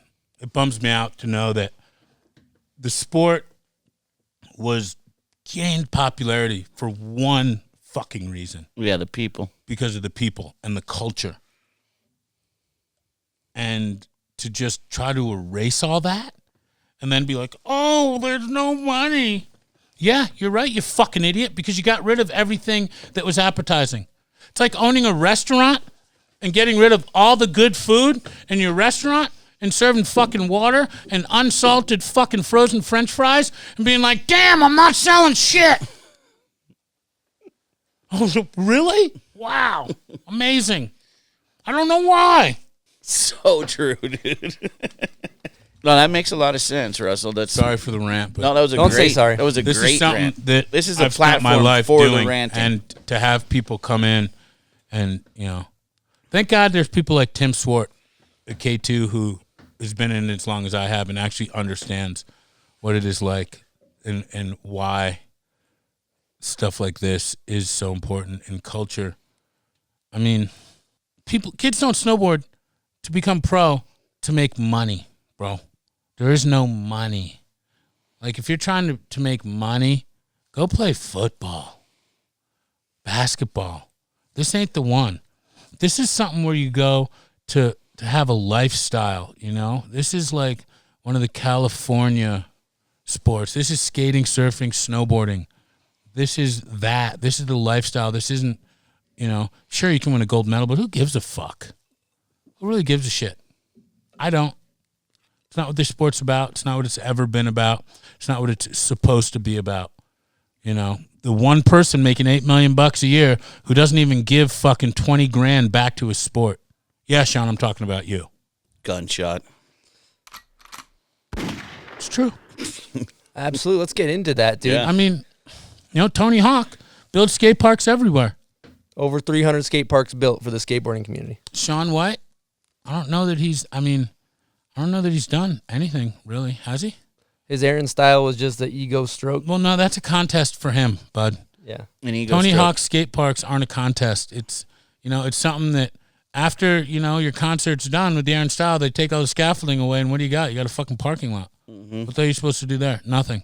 And furthermore than that, the poster child for this culture that we care so much about, you have Tony Hawk on one hand, who 50 years old. He's doing 900s. He owns Birdhouse. He's got these people that are core and they love it. And he was on Lakai footwear, and he's involved and he's that guy. He's holding the crown for us. Then you take the person that the general public knows as our Shaun, our Shaun White or our Tony Hawk, whatever, and he does nothing for us. So it's like, thank God we got our Danny Davises, but yeah, as far as that dude goes, we roast him a lot on the show. I want to get him on the show, man. I do too. I'd like to get his side. I'd also like him to fucking do something for the culture, though, in my opinion. Yeah, well, that's what I mean. It'd be cool to hear his why side. he has it.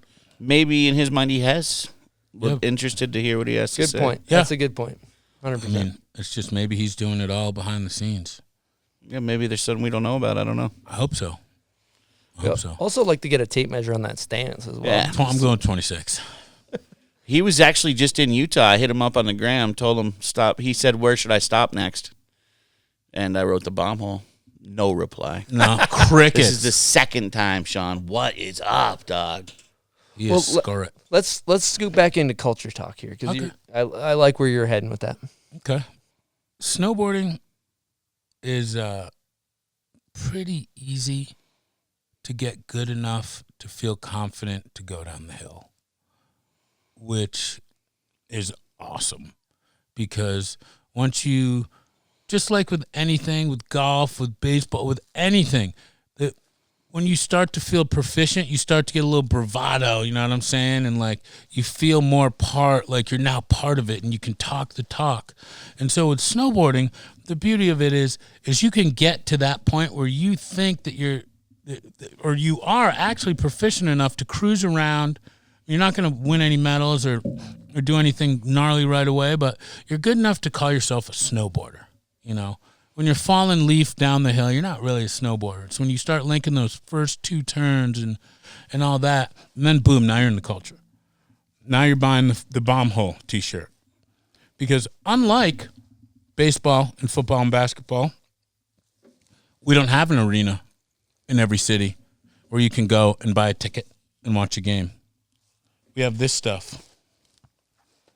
These are your tickets, These are your I'm part of the culture things. So you need to have people be part of the culture and they'll buy into the culture and support the culture by buying your wares. You know what I'm saying? Like these are their badges of honor.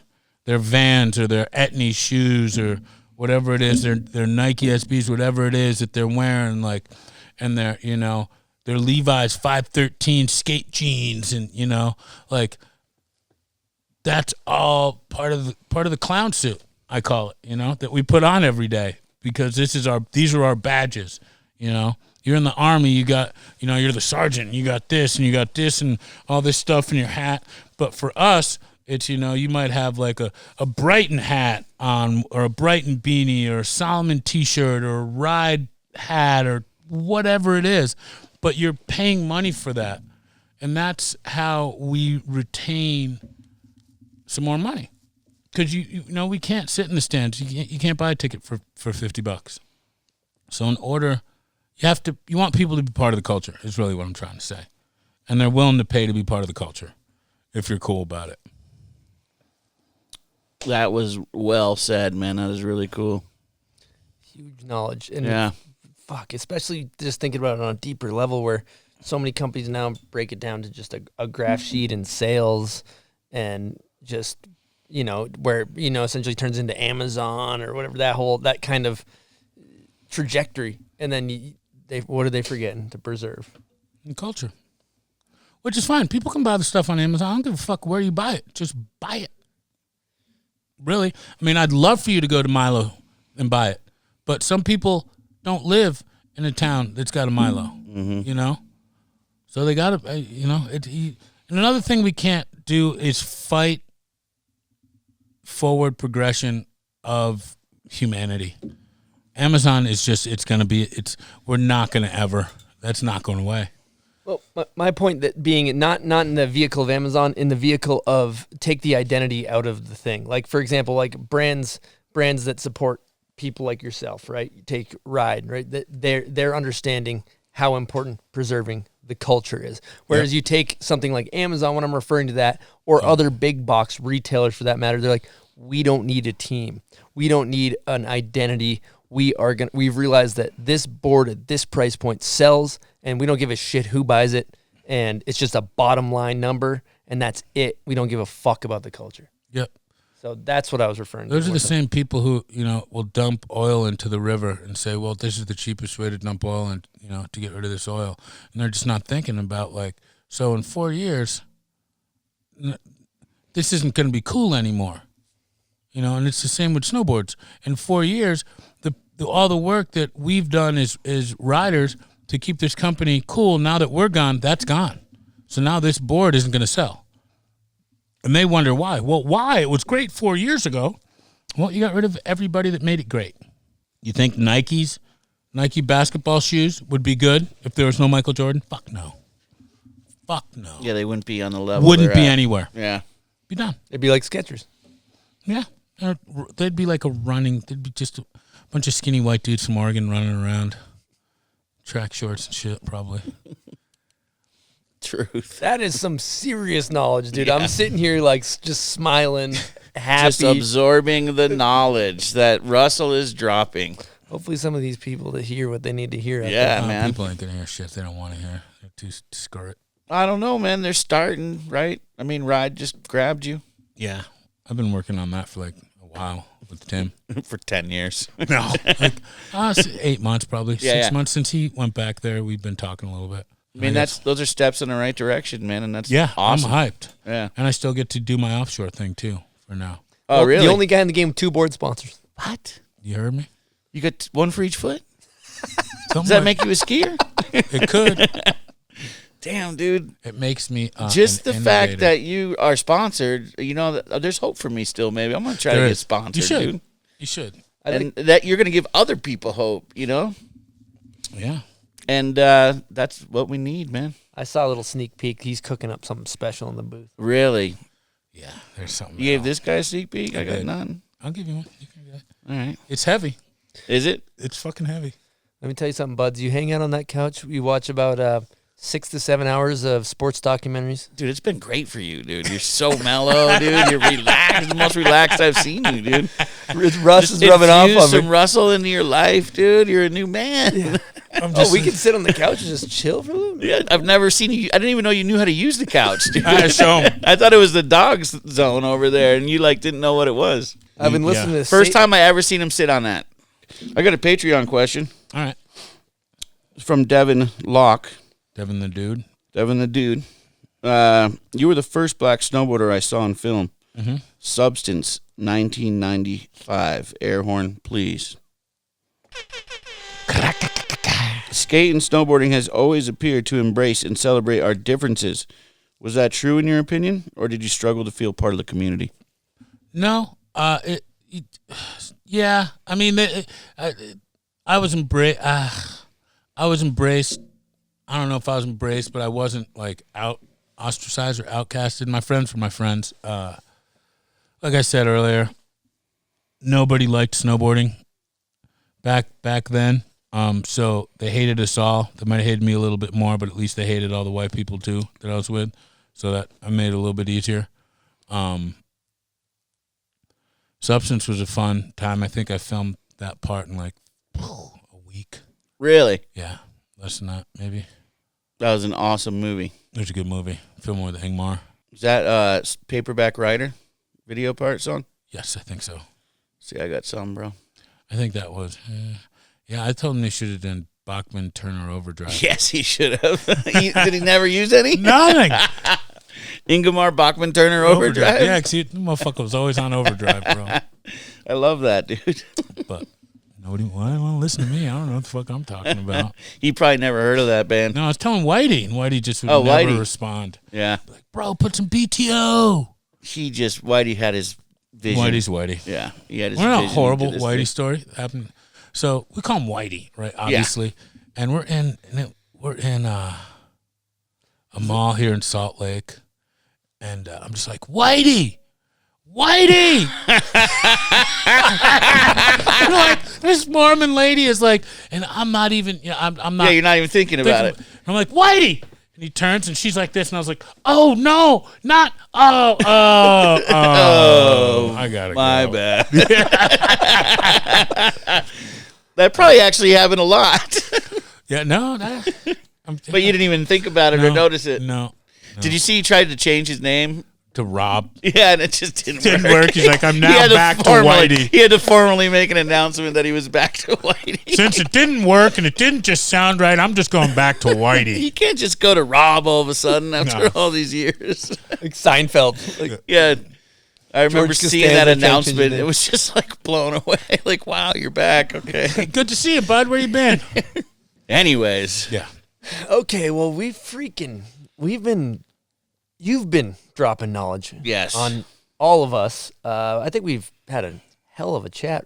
Russ, would you like to take this time to say any last words before we get into a special A little special. après interview? Oh. Musical Going piece? opera on him, huh? An opera.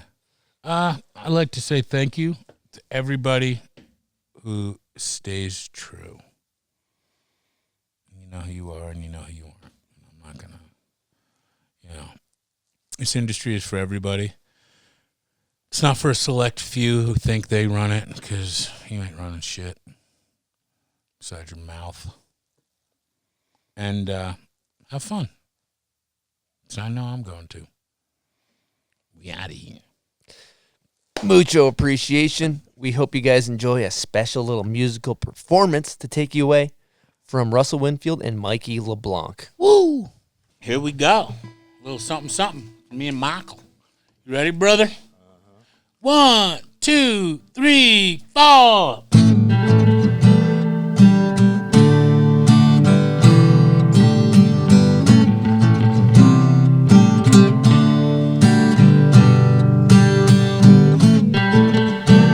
It's been a long time coming.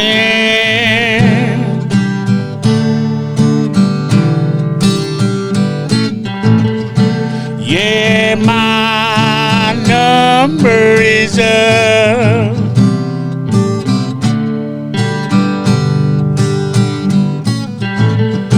No need for bags of packing.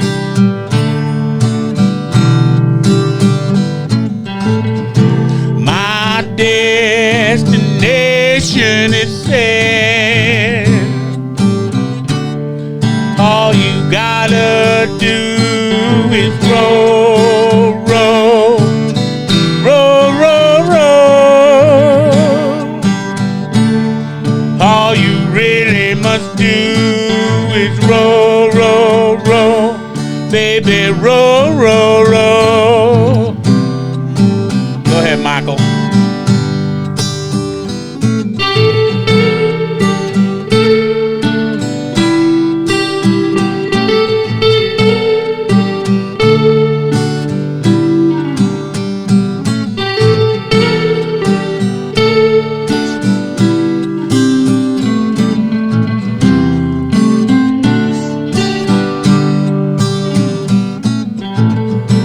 I'm headed for that clear, clear water.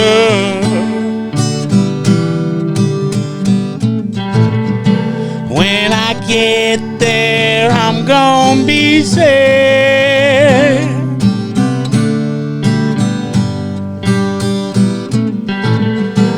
Like a diver, I'm fit to jump right in.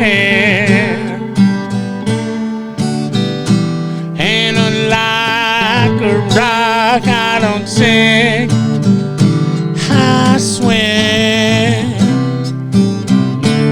Yup. Go.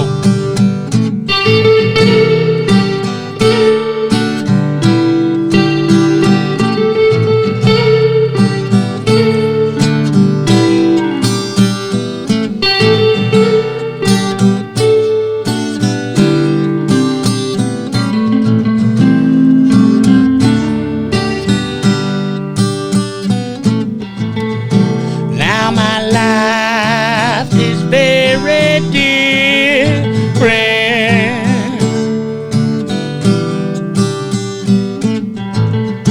I keep my eye on the prize.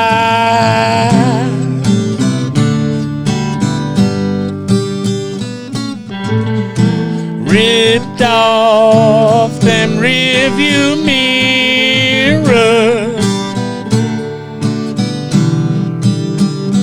Guess what? Now it's time to live my life. All you gotta do is roll, roll, roll, roll, roll. All you really must do is roll, roll, roll. Baby, roll, roll, roll.